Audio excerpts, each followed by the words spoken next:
Dan nanti ada ketiga kali keempat kalinya Bang Rocky non gerung gitu ya. Lagu Senora Bang Rocky non gerung ya. Oke. Jadi ini dua personality yang berbeda gitu ya. Bang Rocky berarti. Oke, kepada Bang Rocky kami persilahkan. Boleh beri tepuk tangan luar biasa. Love you full. Sarangnya. Berapa lama ini? Hanya usia. Moga ya. Ini jangan bilang sarang ini ada istrinya. Oh. Iya. Kalau sarang tahun boleh. Contohnya Pak Kiai ini yang pembedanya. Oh, bedanya. Iya. Kalau iya, betul ya. Pak Kiai mana tadi yang? Ini.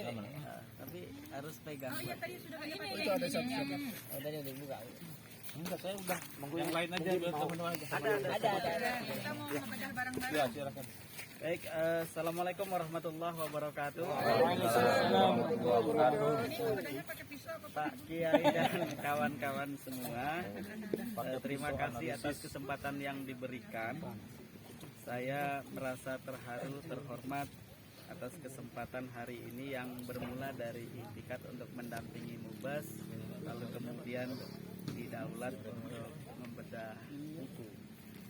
Nah, bahkan tadinya itu buku yang kita rencanakan itu adalah buku terakhir tentang Tarbiyatun Nafs, menata jiwa di zaman materialistik yang lahir dari coretan-coretan atau kegelisahan yang cukup lama karena dakwah terus kita lakukan, tetapi berbagai fenomena sosial dan bahkan perkembangan antar usia cukup menggelisahkan, dan Tarbiyatun Nafs itu tidak lepas dari untuk menyuarakan kemana arah masa depan TNC itu sendiri. Nah, TNC Tarbiyatun Nafs Center itu sejauh ini memang fokus pada taklim dan kemudian program pesantren Tarbiyatun Nafs di Lapas Perempuan kelas 2A Jakarta yang kali ini sudah tahun kedua rutin memberikan pengajaran kitab dan kemudian kajian tematik dari Senin sampai dengan Jumat dari jam 8.30 sampai dengan jam 4 sore 1 tahun berturut-turut, dan mereka juga diwisuda. Wah, ini subhanallah, dan kawan-kawan juga saya kira merasakan bagaimana di sana. Nah teman-teman, ini bicara bedah buku ini harusnya buku itu, tapi karena itu masih dalam proses penerbitan, saya menolak kalau itu dipercepat untuk dibedah karena belum layak ya. Belum layak karena belum selesai. Nah ini adalah terakhir buku saya di Februari, walaupun prosesnya itu di akhir di pertengahan 2024. Nah, psikologi dakwah ini ada beberapa hal yang melatar belakangi buku ini. Pertama, saya ingin ketika almarhum Profesor Dr. Ahmad Mubarok sebagai guru besar psikologi Islam pertama di Indonesia, dan konsennya juga psikologi dakwah, buku-buku beliau itu tidak hilang setelah beliau meninggal, tapi saya ingin tuangkan dalam bentuk buku untuk menandakan bahwa kami punya hubungan antara murid dan guru. Beliau meninggal, alhamdulillah saya bisa mendampingi beliau sampai pemberangkatan jenazah beliau ke kampung halamannya, dan saya juga bersyukur karena 1 minggu sebelum beliau meninggal sempat beliau memberikan kata sambutan dalam buku ini. Nah itu semakin saya menguatkan bahwa saya harus memperjuangkan ajaran beliau setidaknya supaya beliau dapat amal jariah dari saya. Nah yang kedua, saya melihat buku-buku psikologi dakwah yang beredar itu belum bisa menjembatani antara kebutuhan akademis dengan teman-teman praktisi dakwah. Maka akhirnya dalam buku ini tercermin dalam bab demi bab untuk menggambarkan bahwa secara teoretik buku ini bisa dipegang oleh mahasiswa dakwah atau mahasiswa psikologi, tapi bagi praktisi atau teman-teman pendakwah, buku ini juga bisa memberikan gambaran terkait dengan medan dakwah. Jadi kalau kata Pak Kiai Saiful, Medan itu macam-macam. Tidak hanya saya lahir besar di Medan, tapi Medan itu ada Medan Satria, ada Medan apa lagi? Medan Jaya. Ya. Nah kalau ini medan dakwah, gitu ya, ada medan dakwah. Jadi di medan dakwah itu kita harus pegang ini. Dan hal yang lain perlu kami sampaikan teman-teman, bahwa tugas saya mengajar terutama di PKM 31 melengkapi semangat saya bahwa buku ini harus secepatnya selesai, karena pada PKM berikutnya akan tetap membutuhkan buku ini. Jadi alhamdulillah selesai dengan apa adanya. Dan Badi PKM 31 adalah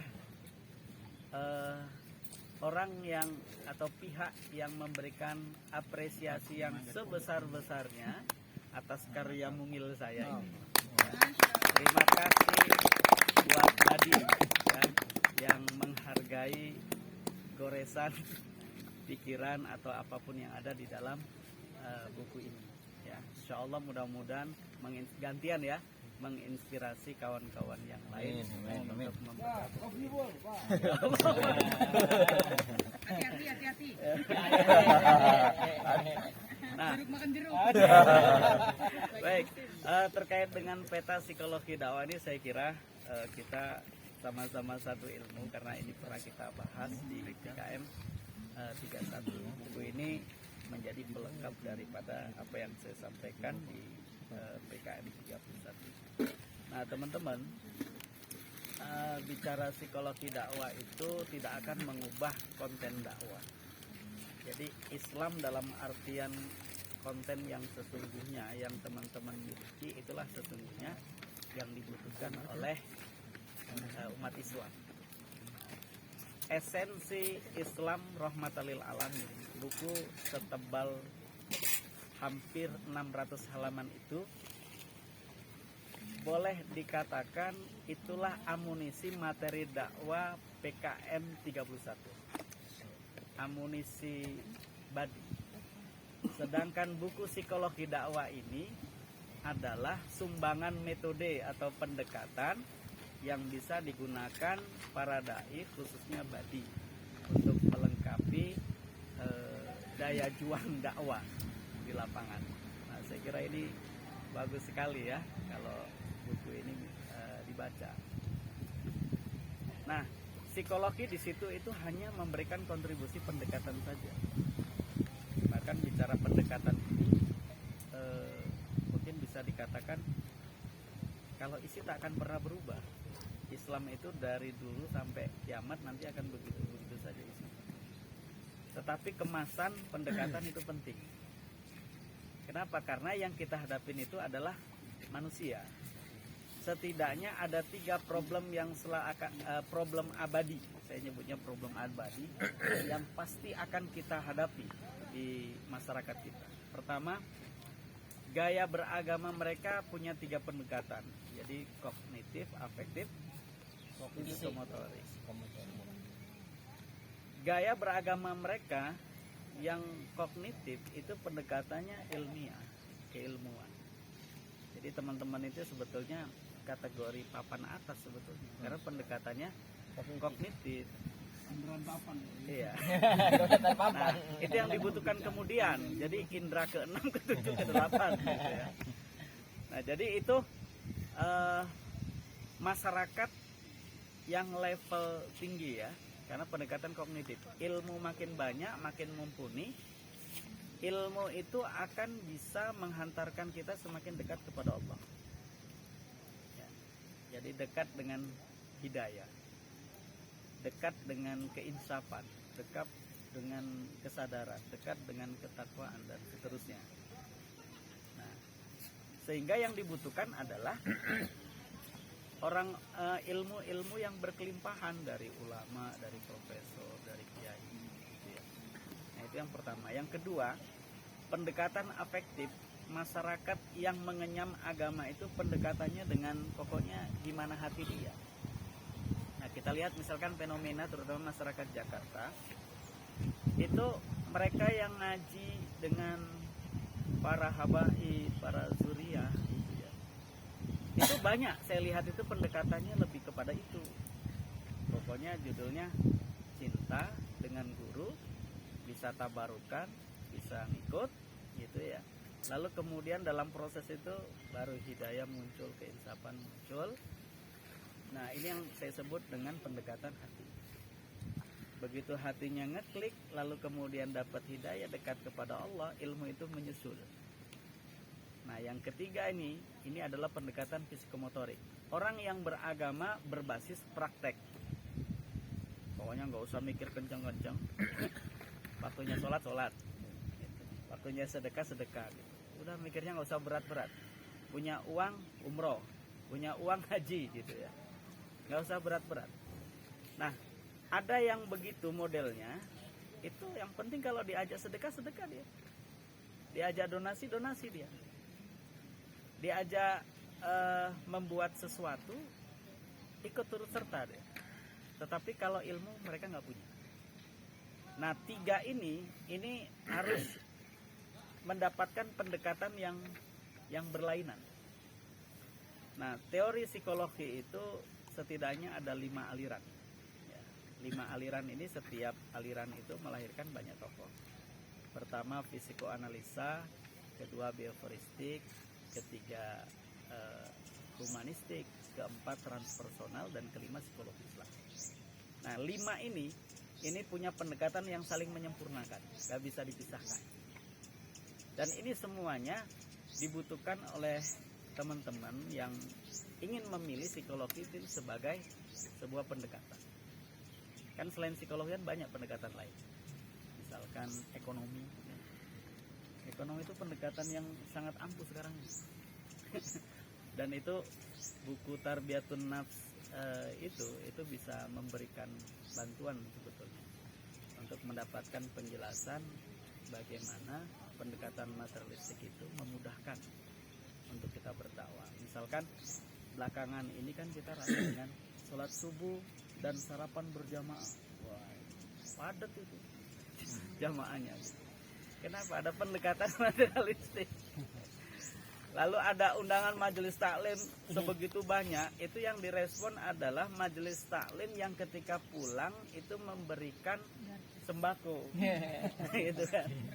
Itu jadi berkatnya itu. Nah, itu pendekatan materialistik. Kalau kita sepakat bahwa hari ini materialistik itu semakin menguat, maka kita juga akan semakin sepakat di psikologi itu berat bagi kita melakukan pendekatan spiritual. Karena kebutuhan mereka adalah materi. Jadi yang sederhana dakwah pada bagian ini adalah perut mereka kenyang baru diajak ngomong agama. Jadi pada bagian ini yang menarik, orang sesangar apapun, sehebat apapun, pokoknya kalau butuh materi, kalau materi itu diberikan, baru dakwah itu akan mudah dilakukan.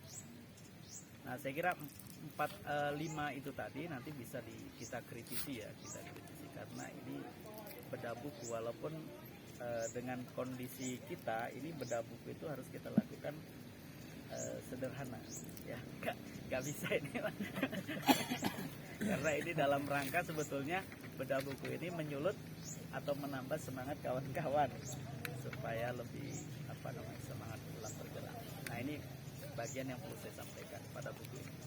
Nah, bagian yang lain personal branding. Kemarin di mana IKADI atau jadi iya, itu sampai sebegitu pentingnya personal branding khusus. Itu bikin program terkait dengan personal branding. Nah, personal branding ini harus disadari dengan baik ya. Baik. Seperti misalkan saya kalau ngelihat Ustadz Asyam ini kan bisa bingkainya itu motivator, trainer gitu. Tapi semangat dakwanya itu mutlak ada di dalam. Sehingga ini akan menjadi yang lain. Gus Pol ini juga keren. Kenapa? Ini ikonik dalam dakwah. Ya, ikonik dalam dakwah. Kenapa? Karena ada Kamtibmas, gitu ya. Ada dai Kamtibmas. Terus kemarin itu juga ada anggota Polri yang kemudian silaturahmi ke Kodi itu, dan bahkan ke Sidai untuk melakukan kerjasama dakwah, tetapi dari unsur Polri. Ya. Bedanya kalau dai Kamtibmas itu akumulasi dari aparat dan juga masyarakat. Kalau ini mereka murni dari anggota Polri. Dan ini luar biasa. Nah, kita lihat kawan-kawan lagi. Saya juga diam-diam sebetulnya sedang melihat Pak Lurah. Pak Lurah ini biasanya kalau badinya besar, jadi makanya kalau ingat badi itu konotasinya Pak Lurah saya. Karena badi itu ya body. Makanya saya harus tanya Pak Uspol ini kan, gitu kan. Nama ini dipengaruhi oleh Pak Lurah atau tidak? Tidak ya? Oh, tidak. Oke. Jadi Pak Lurah ini kalau saya intai dari Facebook atau medsos-medsosnya itu kategori ustadz yang menurut saya fashionable. Padahal hemat saya ustadz yang bodinya besar, gemuk itu sulit fashionable. Tapi beliau fashionable. Itu pakai gaya pakaian apa dan sebagainya, itu menurut saya serasi. Dan saya membayangkan kalau yang beliau pakai itu saya pakai. Kan udah nyoba jadi pakaian kebesaran. Jadi sulit saya membayangkannya gitu. Pak terbayang, pakai daerah lurik seneng Pak. Tak terbayang. Iya. Dan beliau ini juga sepengetahuan saya, mudah-mudahan nggak salah, itu beliau juga aktif di Padasuka ya. Padasuka. Jadi yang lain ada yang pada nggak suka, ini beliau pada suka. Ya, jadi fashionable itu penting ya, karena ini akan membuat jadi lebih menambah gairah dalam dakwah gitu. Nah, bandingkan misalkan kalau saya sebut dengan gairah dalam dakwah itu ketika kita itu mohon maaf diundang, bahkan ya mohon maaf sekali dana yang digunakan itu pakai donasi dari kota info atau dari uang receh, lalu yang diundang adalah kita, begitu datang kumel gitu ya, tidak menari gitu. Dan itu terkesan menganggap remeh yang undang gitu. Nah, ini saya kira tidak humanis dan tidak psikologis sekali. Nah, fashionable itu penting. Nah, teman-teman yang lain ya, saya kira contoh ini hanya sekedar untuk menginspirasi kita. Jangan lamban kita untuk membranding kita. Nah, saya katakan bahwa sebetulnya saya itu tersesat di jalan yang benar gitu ya. Karena waktu pas saya S1 itu, ketika saya dikatakan kalau selesai S1 tarbiyah itu jadi guru dong, saya bilang nggak mau saya gitu. Kenapa nggak mau? Kalau guru itu menjadi cita-cita, saya sudah menjadi guru sebelum waktunya, nggak mau saya gitu. Maka saya mendalami psikologi dari semester 2 itu. Lalu ketika di dunia dakwah langsung saya berpikir, wah ini segmen yang jarang orang punya, dan saya selalu menghiasi materi-materi saya, boleh dikatakan 70% itu muatannya psikologi. Dan itu hasilnya adalah mozaik dakwah psikologis. Khutbah yang belasan tahun yang selama ini saya lakukan, dan boleh dikatakan banyak terbengkalai di komputer. Nah, itu saya olah kembali, jadilah buku itu, mozaik dakwah psikologis. Nah, itu bukti konsen saya. Nah, teman-teman, personal branding itu tadi coba disadari dengan baik. Kalaupun harus menjadi Gus Baha misalkan, silakan saja istiqomah ya, maksudnya dengan gayanya yang cukup sederhana gitu ya. Nora kalau Gus Nora, nah, saya mau bilang gitu Kiai. Biar. Ya, saya kira itu yang lupa saya caption. Kiai sudah mengingatkan saya gitu. Nah, jadi Gus Nora ini juga unik. Saya juga banyak melihat medsos beliau. Ya, di awal-awal beliau masuk PKM itu saya cari itu medsos beliau itu kan. Dan alhamdulillah artinya beliau cukup berani ya tampil di publik untuk misalkan mengcounter Salafi Wahabi misalkan. Itu butuh keberanian, itu butuh nyali gitu. Walaupun begitu melihat orangnya, waduh ini betul-betul orang berani karena badannya itu 11-12 dengan saya saja gitu ya. Ya. Jadi itu butuh keberanian dan itu siap juga tidak populer. Dan ternyata gaya beliau yang agak acap kali cuek itu cocok itu. Kalau saya itu habis ngomong kayak model B itu nggak bisa tidur saya. Kenapa? Karena saya itu tadi karena sudah kebanyakan nelen beginian. Wah, ini dengan pernyataan atau penjelasan saya itu saya harus mempertimbangkan gitu kan. Tapi beliau ya dengan PD dan sebagainya dan saya kira paham resiko. Nah, saya kira itu yang perlu kita ambil. Harus pun menjadi HRS gitu ya, no problem. Gaya seperti Ustadz Abdul Somad silakan, atau mungkin ada Ustadz yang fokusnya itu pada style gitu ya, bahkan stylenya itu menginspirasi dunia konveksi misalkan. Oh iya kan, ini kan penting juga kan. Misalkan kalau kita sepakat dalam kehidupan masyarakat biasa soal fashion, itu yang paling kaya dengan model itu perempuan kan. Tapi kalau dalam dunia dakwah terbalik, yang kaya dengan gaya fashion itu cowok. Bukan cewek. Kalau cewek itu mau Ustazah Kotrun Nada, mau mumpuni Habibah, Mama Dede lah gitu. Mama Dede. Ya gitu-gitu aja. Ustazah Syifa. Ya gitu-gitu saja gitu. Ya kan? Ada yang terkenal bukan ini. Malah justru tidak menarik. Seolah-olah ketika mereka jadi ustazah atau daiyah itu tidak konsisten dengan kehidupan masyarakat perempuan biasa yang kaya dengan model. Nah, setidaknya bisa menggagas gitu. Bagaimana pakaian yang misalkan kalau gaya siapa Bu Juli nih ya, Ustazah Juli itu juga mungkin karena terbiasa di pesawat kali ya, biasa jadi pramugari ya, hanya untuk sekedar pakai kacamata saja itu tidak semua perempuan tuh fashionable. Enggak, teman-teman bisa kan membedakan gitu kan? Iya. Ya kan, kalau beliau pakai kacamata 10.000 itu. Makanya ganti-ganti Jadi tetap saja kalau beliau pakai kacamata itu mengingatkan orang pramugari beliau itu. Ya. Gitu ya. Oke, begitu juga yang lain-lain saya kira menginspirasi gitu. Ustadz Gatot biarkanlah belusukan ke sana kemari. Ketua PDU sekarang. Oh, di PDU ya. Keren gitu. Kelasnya. Ya, saya kira itulah beberapa poin pokok yang perlu saya sampaikan dan tidak mungkin juga saya menjelaskan dari detail dari bab ke bab ini, dan harusnya memang kalau saya menyampaikan ini dari sisi saya sebagai penulis, ya buku ini tentu punya kelemahan karena buku ini namanya juga psikologi dakwah, dari babnya kelihatan, maka buku ini memang saya klaim sebagai buku referensi.